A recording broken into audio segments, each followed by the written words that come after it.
guys, my name is Sophia the Shadow Hunter, and today I'm doing my book review on The Orphan's Tale by Pam Jenoff. I love this book. I gave it a 5 out of 5 stars on Goodreads. However, I was expecting to have read it a little faster, but I have not really been feeling like reading, so I decided to pick it up last night and I finished it. And I'm glad I did because I really enjoyed it. I think it's going to get me out of this kind of reading slump I've been in. I don't know about you guys, but I have felt like I've never really been in a reading slump. But for the past 5 to 6 months, I felt I've been in more of a reading slump than I ever have in my life. And I think it largely has to do with some of the books I've been reading. At the beginning of this year, I was reading all historical fiction and non-fiction historical books. And I loved them, and I just wanted to keep reading, gobble those up. But whenever I decided to pick up some fantasy or fiction or any type of science fiction, I felt they were slow. They made my reading style kind of sluggish, and I really didn't want to continue reading them.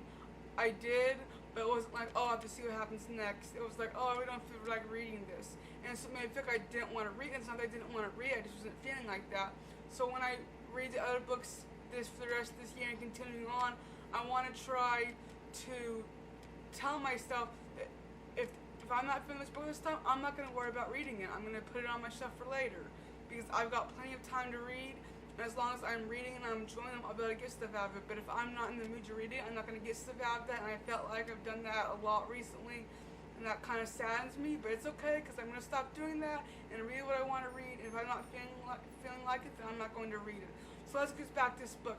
This was a great book about a 16-year-old girl named Noe, and she was pregnant from a German soldier, and she was kicked out of her house, and she starts living in front on top of a train station to pay for her lodgings there. And one day she notices a cattle car filled of children going to a concentration camp, and sparks in her heart the feelings of loss she felt from having to give up her child recently.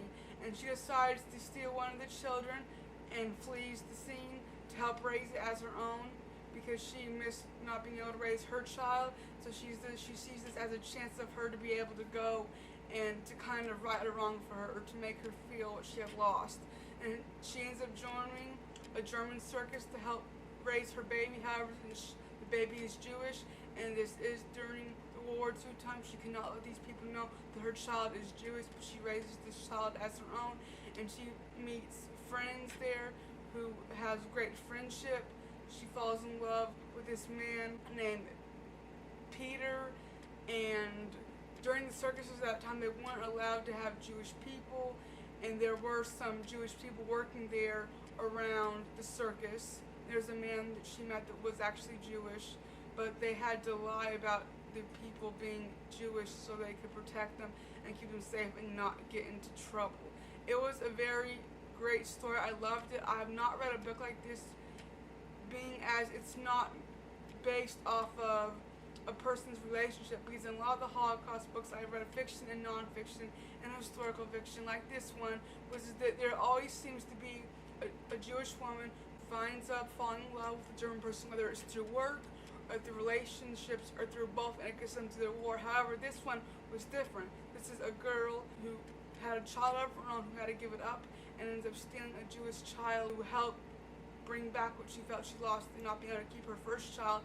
But she continues doing it even though it's a danger to herself and others.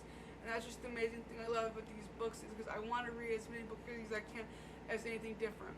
So if you guys know of any other good books like this that has to do about people saving people's lives during the Holocaust and World War II, because I would love to know and read as many books like those as I can.